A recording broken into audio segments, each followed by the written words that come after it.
Hello, hello. Welcome to episode 308.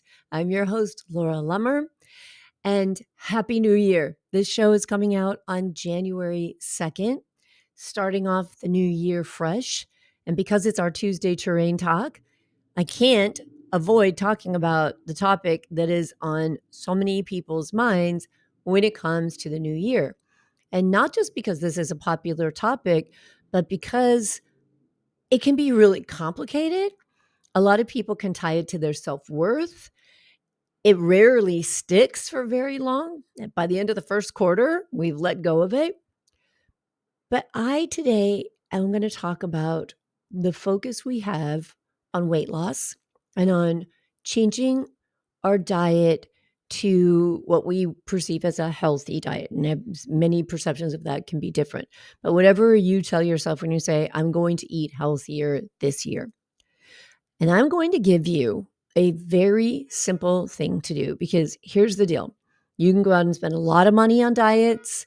You can go out and spend a lot of money on trainers. And I think having a trainer is a great idea and it's worth the investment because people can teach you how to exercise properly without injuring yourself and without being so sore that you can't sit on the toilet the next day.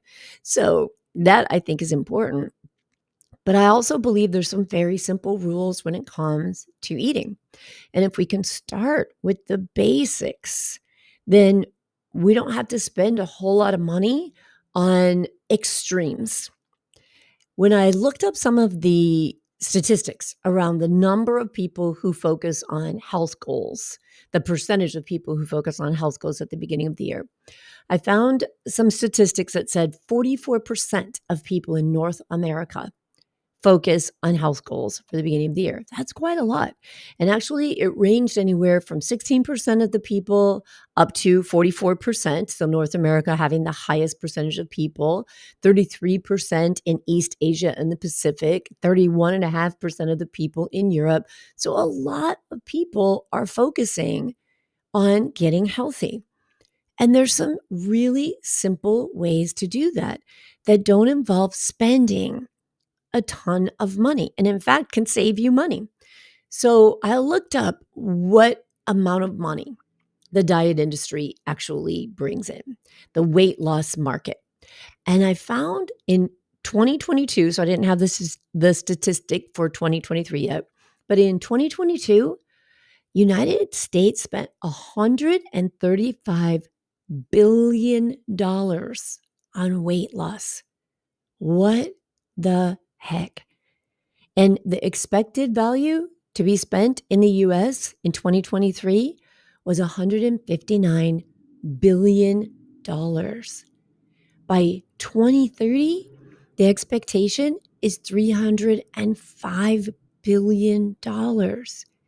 You guys, the reason why I'm saying that is because if diets worked, we wouldn't be spending more and more money on them every year because they would work. So people wouldn't keep trying a new routine and at the beginning of every year spending a bunch of money on a new routine. We have to change the way we think about food.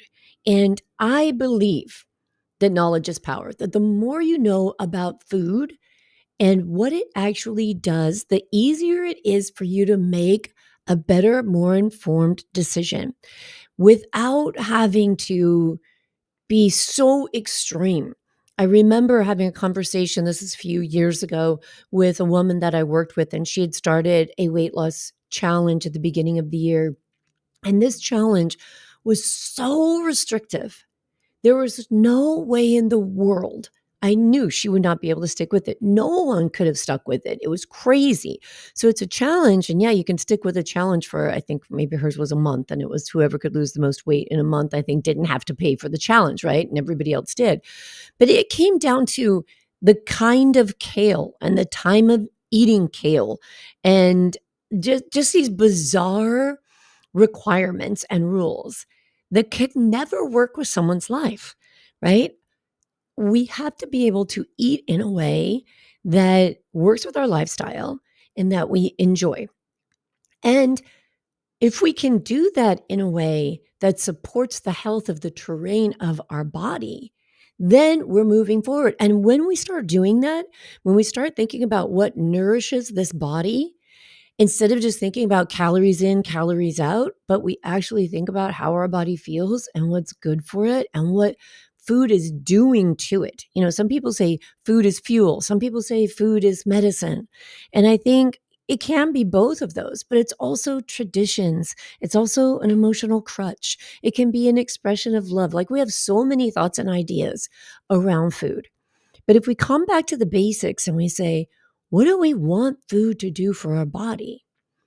And then sometimes we go outside of that and just say, what do I want from food tonight? Just to eat something that tastes delicious. But if most of the time we are focused on, what do I want this food to do for my body? How do I want this food to support me? And how do I enjoy it? Then I think that we can organically move towards a lifestyle and a nutrition plan that can have a beneficial side effect of weight loss, if weight loss is something that you want.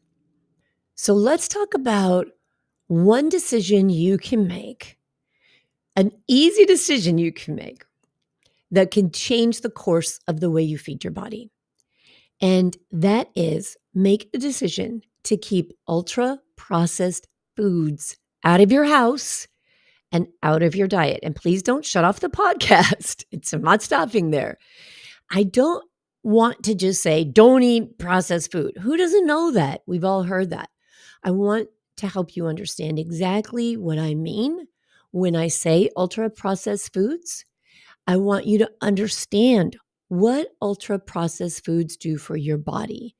Because I think that when you understand what these foods, and I use that term very loosely because I hesitate to even refer to them as foods, I want you to understand what these ultra processed foods, I'll call them UPFs from now on, what these UPFs do to your body, to your mood, to your health, to your disease risk, and to your brain health as well. Okay. So, first of all, let's talk about what an ultra processed food, or a UPF, is. So there's a classification system called NOVA, and NOVA is not an acronym, it's just called NOVA. It's the system that categorizes food based on the extent and the purpose of their processing. So this system is widely used in public health and nutrition to help understand the impact of food processing on health and nutrition. So there's 4 classifications in the NOVA classification system, and I'm going to tell you what those are. The first one is called NOVA 1, and that classification of food is unprocessed or minimally processed food. What that means is food in their whole and natural state, or with very minimal processing. And that means the processing that doesn't substantially change the nutritional properties of that food. So minimal processing could be like drying, grinding, crushing, refrigeration, fermentation, right? Those kinds of things. When you take anything and you add something to it, it's considered processed. But minimal processing basically is using cooking techniques to prepare your food, right? So we can call some of that minimal processing. So examples of food that are in the NOVA 1 category are fresh fruits and vegetables, dried fruits that have no added sugars, no honey, anything like that. They are oils, grains, legumes, poultry, fish, eggs, meat, milk that doesn't have anything added. They're nuts and seeds, tea, coffee, water, spices, herbs, whole foods. Okay, so then there's NOVA 2, the second category. And this is a category that's processed with culinary ingredients, which means that these substances are extracted from foods or nature, and they're used to season and cook. So this includes things like oils, fats, sugar, and salt.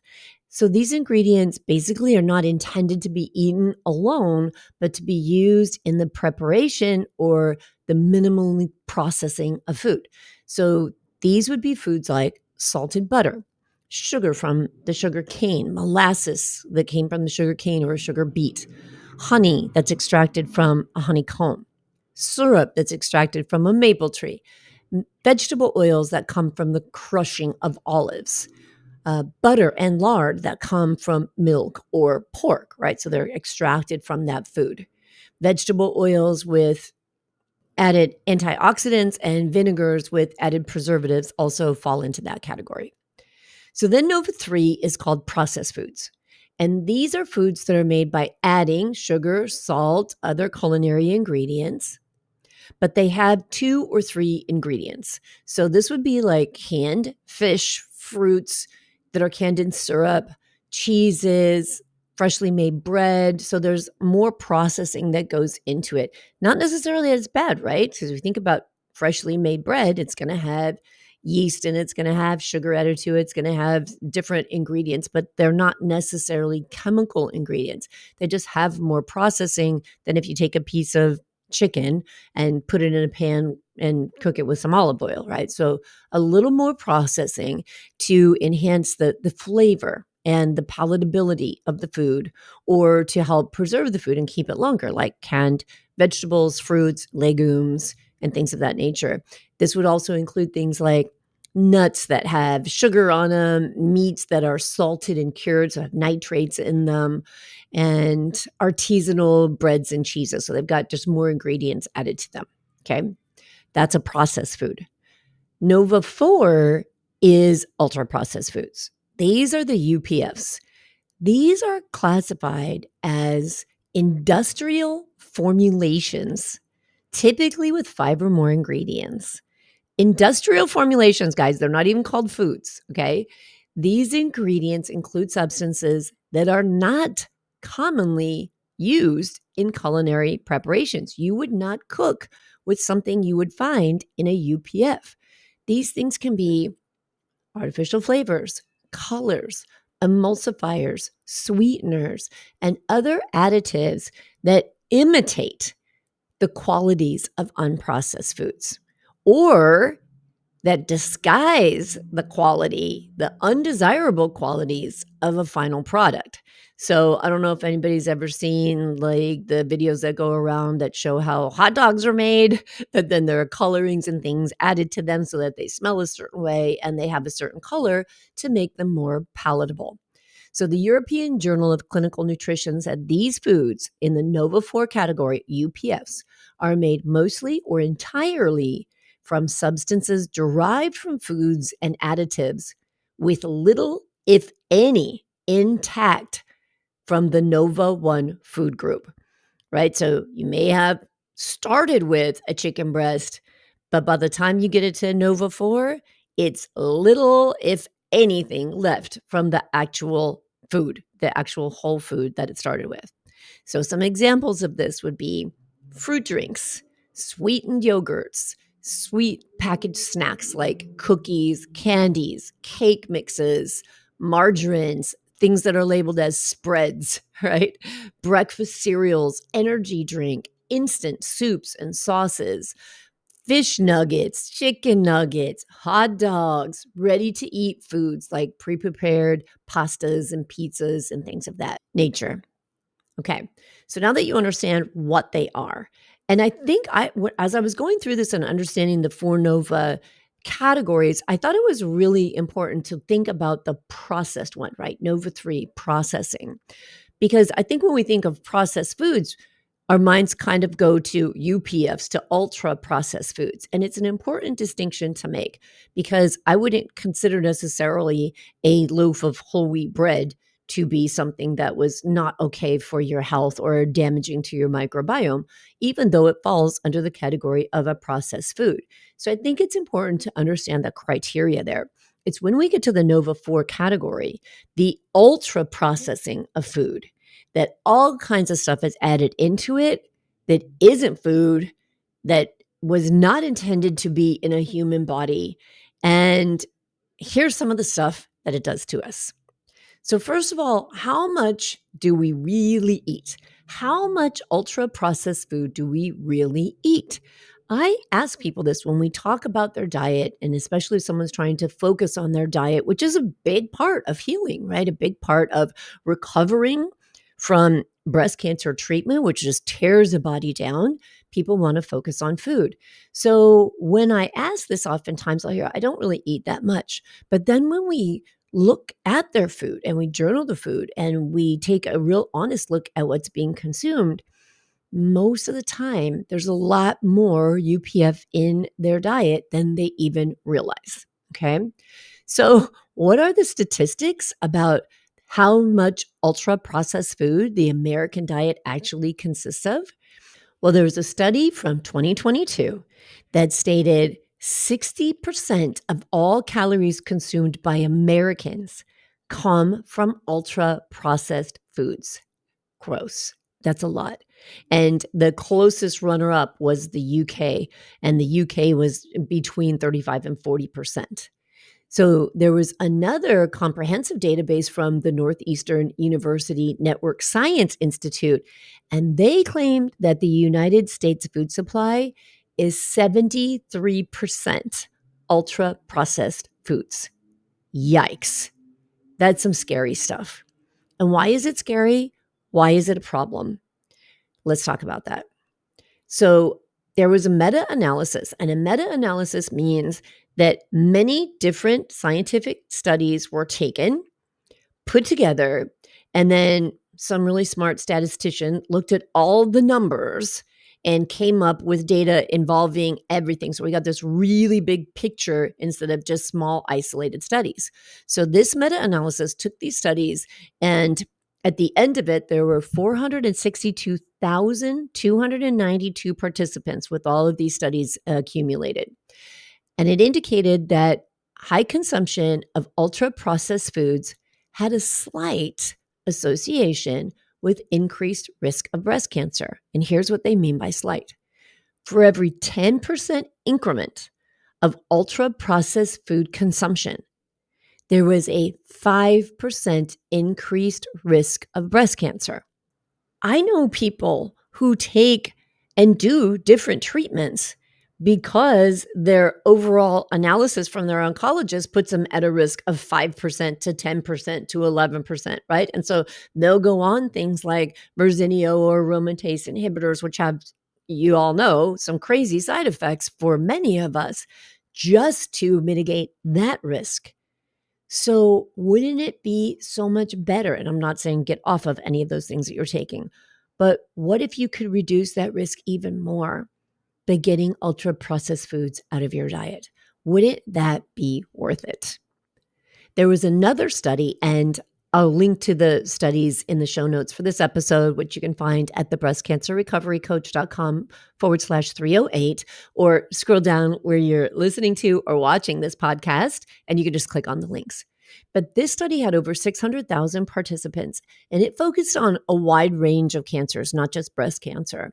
And what that study found was the highest consumption of ultra processed foods was associated with the increased risk for several cancers, including colorectal, colon, and breast cancer. The Imperial College of London also did a large-scale study within the UK Biobank, and that also suggested that higher consumption of UPFs was linked to an increased burden and mortality for overall and specific site cancers. And those cancers were particularly ovarian cancer in women. So why does this happen? Why did these UPFs, these ultra processed foods, why do they cause damage? Why do they increase our risk? Let me tell you. They are known for a couple of reasons, but here we'll start here. One of the things they do is they increase inflammation in the body. They have high sugar and refined carbohydrate content. And that leads to rapid spikes in blood sugar levels, right? Which triggers not only an inflammatory response, but a huge insulin response. And consistently high blood sugar levels are known to produce oxidative stress and promote inflammation in the body. Ultra processed foods, most of them have trans fats and saturated fats, or high levels of saturated or trans fats, both of which are linked to chronic inflammation. And these types of fats actually disrupt the normal cellular process, and they stimulate the body's inflammatory response. I want to just do a side note here, because a lot of people, when they talk about a ketogenic diet, they badmouth it because they say saturated fat, it's so unhealthy. And yeah, saturated fat has some unhealthy things and can trigger the inflammatory response, which is why a ketogenic diet, if you're doing it right, should not be packed with saturated fat. It should be packed with healthy polyunsaturated fats, olive oils, avocado oils, nuts and seeds, the actual nuts and seeds that have good oils inside of them, not pressed seed oils that we'll talk about those later, that have solvents and everything in them. That's for another podcast. But another thing in ultra processed foods is the artificial additives. So preservatives, colorings, flavorings, and texturants. I don't think most people realize the industry behind ultra processed foods. So, when I was first trying to find my way to do what I wanted to do when I grew up, one of the degrees that I started to work towards was a degree in food science. And what I discovered when I started working in food science or studying food science was that it wasn't quite what I thought it was going to be, but it was about making frankenfoods. It was about creating fragrances to make a french fry smell the way that makes your mouth water. It was about surveying people to understand what colors of food their brain responded to most to make them want to eat it and eat more. So the processed food industry is this crazy industry of science and psychology and marketing, and they spend billions of dollars and have lots of really smart people working to create foods that have a certain mouthfeel, that have a specific flavor, that have a color, not to be nutritionally sound, to be attractive to you, to make you want to eat more of it, because that's the business they're in, selling fake food. So I think it's really important to understand it's not just like, wow, that food is so good. Yeah, it is so good because a bunch of science went behind to what kind of chemicals do we put in it to trigger every dopamine center in the brain and make it go off and say, I want more, I want more. So there's a lot behind why you want to eat those foods. And yet they do a lot of damage in the body. Ultra processed foods are very low typically in nutrient density. So they're low in fiber, vitamins, minerals. Oftentimes you'll see that they add some vitamins back into it and they'll promote it added vitamin C, right? Added vitamin D. Well, why not go to the whole food and not worry about somebody creating a synthetic version of the vitamin found in a whole food and then putting it into a fake food, right? Fiber, vitamins, minerals, these are crucial for supporting a healthy immune system and reducing inflammation. And so, a lack of nutrients from having a high amount of these foods in your diet can again lead to a chronic state of low grade inflammation. They disrupt the gut microbiome. And if you're a regular listener to this podcast, you know I talk about the gut microbiome a lot. It is so important. It's being studied more and more. We're learning so much more, and it's absolutely fascinating the impact that our gut microbiome has on our mood, on our health, on our ability to think, all the things that we do. So, the consumption of ultra processed foods can negatively impact the microbiome because one of the really important things in the microbiome is diversity. And ultra processed foods can disrupt the balance of the diversity of all of the bacteria and all the little living critters that are in your microbiome. And your immune system needs that to be strong and to function well. So when UPFs disrupt this, you end up with what's called gut dysbiosis because the flora, everything growing in your gut, is not good. It gets thrown off. And then that gut dysbiosis increases inflammation even more in your body. Ultra processed foods are known to contribute to obesity and metabolic syndrome. Regular consumption of these high calorie foods leads to excess fat and metabolic irregularities, which then again perpetuate more inflammation in the body. And for that reason, ultra processed foods can be considered as obesogenic foods due to several factors that contribute to weight gain. Now, We're going to talk in a second about what obesogens are, because ultra-processed foods are not obesogens in the strictest sense. And you'll understand why in a minute, because they're not necessarily chemical agents that disrupt your endocrine function, your hormone system. But their composition and the effects on the body lead to similar outcomes to those caused by traditional obesogens. So, obesogens are classes of chemicals that are believed to contribute to obesity. And that's because they're known to disrupt your endocrine system. So they're believed to interfere with the body's hormonal systems, especially the hormones that regulate fat and metabolism. So the effects of obesogens can be varied, but here's some of the things that they do. They alter your fat storage and metabolism. Obesogens can potentially increase the storage of fat in your body or change the metabolic processes that are related to fat storage. And this again can lead to an imbalance in energy storage, because remember, food is energy. Fats, proteins, carbohydrates, they are the fuel, right? When we talk about food as fuel, vitamins don't give you fuel, minerals don't give you fuel, the macronutrients do. And when we don't use them all up, when we consume more than we expend, we store them as energy. So obesogens can imbalance this energy storage and expenditure system even more and contribute to weight gain and obesity. They actually affect your appetite control. So obesogens influence your hormones that regulate your appetite and your satiety. And so that leads to an increased food intake because you don't feel satisfied. And that happens because they don't have all the stuff that the whole foods have in them, particularly high amounts of nutrients and fiber. And those are the things that help to lead to good satiety. And in the way that they affect the energy balance, studies have also shown that obesogens can potentially reduce the number of calories burned at rest or during physical activity. So these chemicals, these additives in our bodies, they are wreaking havoc. And think about, especially after menopause and after breast cancer treatment, I hear this often. I am doing everything I can and I can't lose weight. This is why toxic burden is one of the 10 buckets in the terrain 10, because a toxic burden has an impact on a lot of functions in your body. And obesogens are part of that toxic burden. Ultra processed foods, part of that toxic burden. So they actually affect the way that your body would normally work, and they can play a big role in your ability or inability to maintain a healthy weight. They even influence the development of fat cells. Okay.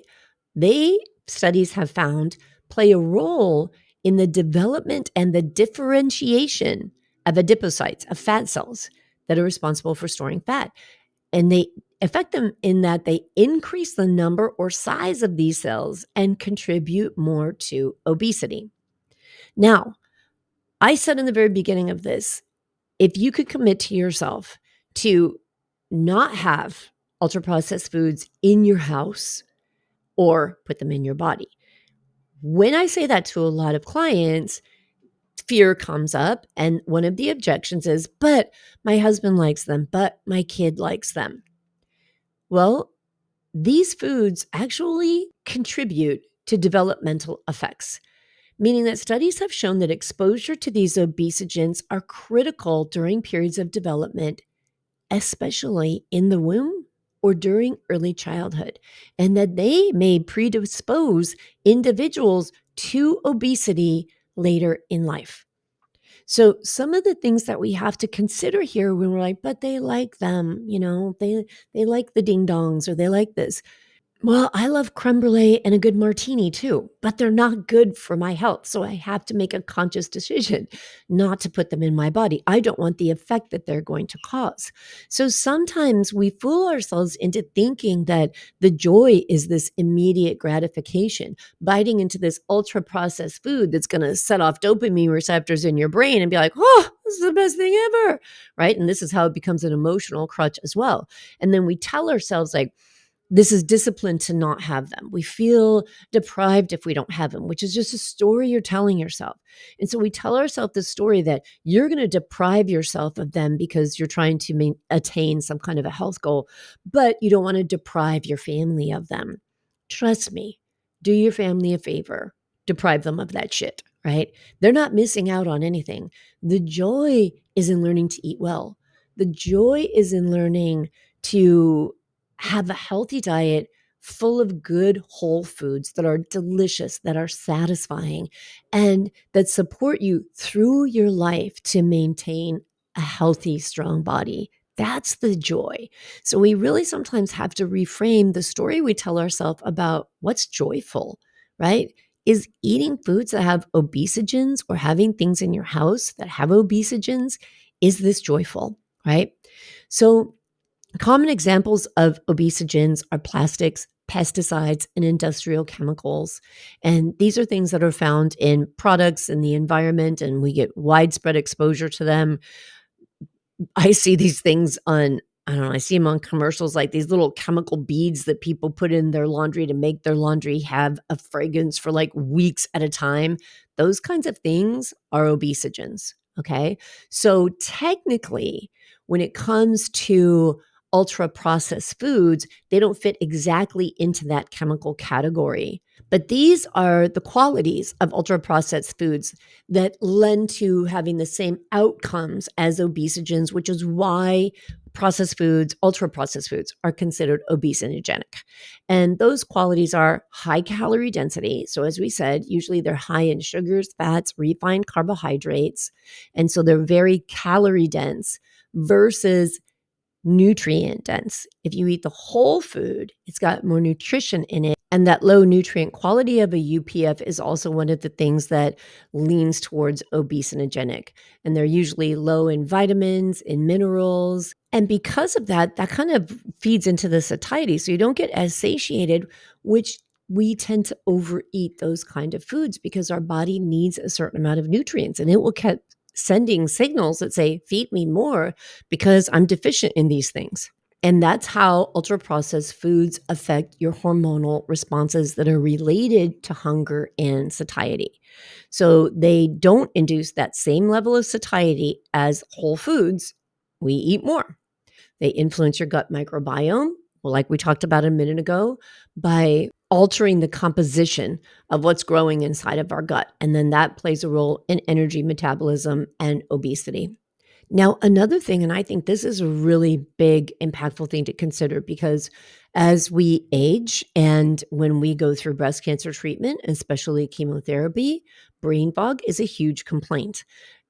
Fatigue in the middle of the day and the way that the brain works, many women struggle with, and ultra processed foods can have an impact on your brain chemistry. So, this is really a growing field of research. But so far, neuroscientists have found several mechanisms that they think explain how ultra processed foods affect the brain. So, one is, as I mentioned before, the dopamine release and your reward pathways. So, because ultra processed foods are high in sugar, fat, and salt, they stimulate the brain's reward system. And the more you eat them, the more dopamine you release. Dopamine is a neurotransmitter that's associated with pleasure and rewards in our brain. And so this activation creates a feedback loop, and it encourages you to eat more and more of these foods, leading to what is perceived as addictive like behaviors. It has an impact on our mood and our mental health, because studies suggest that these diets that are high in ultra processed foods are associated with increased risk of depression and mental health issues. They think that that's due to the inflammation that's caused by the foods, as well as the impact on gut health. Both inflammation and gut health are very closely linked to brain health. It affects cognitive functions. Consuming a high amount of ultra processed foods has a negative impact on memory and attention. This could be related. Studies rarely say this is what causes it, but they say that this is related to the high sugar content of these foods that leads to fluctuating sugar levels, and fluctuating sugar levels affect brain function. As I say this, the story comes to mind, and I think about my father. He had type 2 diabetes. He was morbidly obese, and he really didn't control his blood sugar. He struggled a lot with food and food addiction. And when his blood sugar was really high, he would literally hallucinate. There were some things, and there was a period of time where he couldn't be left alone because his blood sugar was so unregulated that it would spike, and he would do horrible things. He wouldn't be in touch with reality. That's how much spiking blood sugar levels can affect your brain, and especially if your whole metabolism is dysregulated, as his was, and as many people are if you have type 2 diabetes, right? It affects the gut brain axis. So the gut brain axis is this communication system between your gut and your brain. And because ultra processed foods alter your gut microbiome, it changes the signals that the gut sends to your brain, and it affects the function of your brain health and your behaviors. A healthy, well-diverse gut microbiome is crucial for the production of neurotransmitters that regulate inflammation, which is also part of brain health. I mean, that's some wild stuff. Ultra processed foods, again, nutrition deficiencies, and how that affects the brain is that essential nutrients are crucial for the brain, like healthy fatty acids, omega-3 acids, certain vitamins, and certain minerals. And so a diet high in ultra processed foods and low in these minerals and fatty acids can lead to deficiencies and impact your brain function and your mental health. And with all the things that these foods, again, I hate even calling them foods, do to our gut, also they inflame the gut barrier function. So some studies have showed that certain ingredients in ultra processed foods contribute to inflammation in the gut, and this inflammation harms the gut barrier function. What does that mean? It means that we have these cells that layer our intestines, because when we eat food, it's got to get out into the body, right? But also there's waste, and there's metabolic waste, and there's food waste, and we don't want that getting into the body. We want that to get filtered out of the body and come out in our urine and our feces. But when the gut barrier is affected with inflammation, and this is something we really need to focus on, especially after chemotherapy, because chemotherapy is known to cause leaky gut. And gut barrier inflammation causes leaky gut. What that means is the gaps in those cells in your intestines get bigger than they're supposed to. So substances that normally would not go through that gut barrier and get into the bloodstream do get through, and they can be very harmful substances that leak into the bloodstream, creating more inflammation and impacting your metabolic health even further. And finally, this is a really interesting thing. One of the things that these ultra processed foods and the way that they affect our gut is that they affect the short chain fatty acid production. So what that means is that we have beneficial gut bacteria in our gut, and these bacteria ferment dietary fibers. And they actually, in that fermentation process, they produce what's called short chain fatty acids. And short chain fatty acids have lots of different positive effects on our health. But a diet low in fiber, because of high ultra processed food consumption, decreases short chain fatty acid production and has more negative implications on our gut, on our brain, and on our overall health. So I could go on. I could go on for a really long time, but I think that's enough, right? Is that enough to understand that these ultra processed foods impact your body in such a way that, forget going to the gym, forget paying anybody for anything, forget buying the newest diet craze, forget all of the physical transformation challenges that start up on January 1st, and just ask yourself, can I eliminate ultra processed foods from my diet? What would happen? Because here's the thing. If you stop eating the ultra processed foods, what are you going to fill the gap with? More whole food. And that more whole food is going to help to heal your gut. It's going to help to reduce inflammation. It could be fun. It could inspire you creatively to learn how to consume whole foods on a regular basis. And if you like to cook, how to cook them in different ways. If you don't like to cook, how to simplify them. There are so many cookbooks and food books out there. They're like 3-ingredient meals, 5-ingredient meals that they focus on whole foods. I often look and there's an app called Tasty, the Tasty app, and you can put in there 5 ingredients or 3 ingredients or make in 15 minutes. I once ordered from a food service that someone had recommended, and I thought I would check out this food service. And when it came, the recipes were all like 45 minutes to an hour to prepare. And I thought, I don't want to do that. Now, I love to cook, but when I cook that way, most of my meals on a regular basis are very simple because I don't have a lot of time to spend in the kitchen. I'm doing other things with my time. But then there are days because I enjoy cooking that I devote that time to cooking. And I don't mind spending an hour or two or even longer in the kitchen. It's a lot of fun for me, but not on a daily basis. On a regular basis, that doesn't work with my lifestyle. So know that if you're thinking, well, I don't want to cook at home and I want easy, there are lots of ways to feed yourself easy, simply, and quickly without consuming ultra processed foods. All right.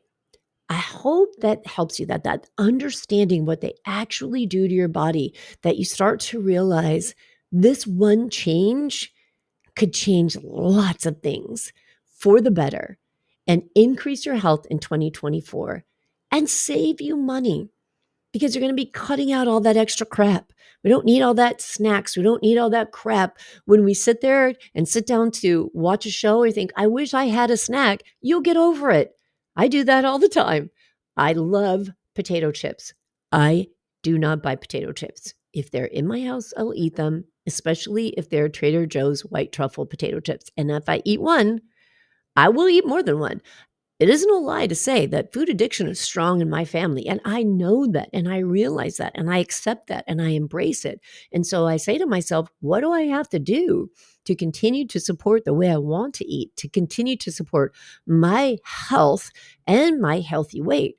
And some of the things I have to do is keep things that I can't say no to or won't say no to out of my house. I have to do it. It's okay. There are times when I sit down, I think, "Wow, I really wish I had a potato chip right now, but I don't. And you know what? I'm not going to get up and run out and go buy a bag of potato chips." And so it helps me because all I have to do is process that urge. The urge is there. I wish I had a potato chip. I don't have a potato chip. I turn to things like, well, I'm going to pour a glass of limoncello LaCroix or a key lime LaCroix and maybe put a Luxardo cherry in it, and do something else that just satisfies an urge but isn't unhealthy for me and isn't putting a bunch of processed food in me. So there are ways around it. And working on your thoughts about why you eat these foods is an important thing to start with. And asking yourself, what's wrong with having to process craving, right? You'll have cravings. Cravings will come up and you'll be able to get through them. The key to having a healthy lifestyle is finding a way to eat that you enjoy, because gross food, nobody's going to stick with for a long time. Boring food, forget about it. So you enjoy it. It's easy. It works with your life. It's simple, and it doesn't leave you feeling brain fog, bloated, exhausted, temperamental. Even people who say I'm hangry, hangry is a sign of a broken metabolism. Your body should be able to go for more than a few hours without food, right? I think I talked about on a podcast before how I got in the car to do a road trip with my sisters. And as a road trip was approximately 4 hours before we would stop for lunch and then another 4 hours to finish the trip. And one of my sisters is like packing up all these snacks. And I said, what the hell? You guys, it's 4 hours. We can go without food for 4 hours. What is happening here, right? But we have just, I don't know, somehow adopted. And again, marketing and food companies have great marketing, and they've convinced us we have to have snacks all the time. We're not puppies. We don't have to have snacks all the time. We can support our health and go for periods of time without food. It's going to be okay. Go back and listen to the podcast I did, I think it was last week, on fasting, and understand the benefits that our bodies get and reap from going for periods of time without food. And then how, when you come into that feeding window and that feeding period, you want to put nourishing, satiating, and delicious food inside of you. All right, my friends, let's make this a year of good health, and know that keeping ultra processed foods out of your house and out of your mouth is an act of self-love for all the reasons we talked about on this show. All right, take care, and I will talk to you very soon.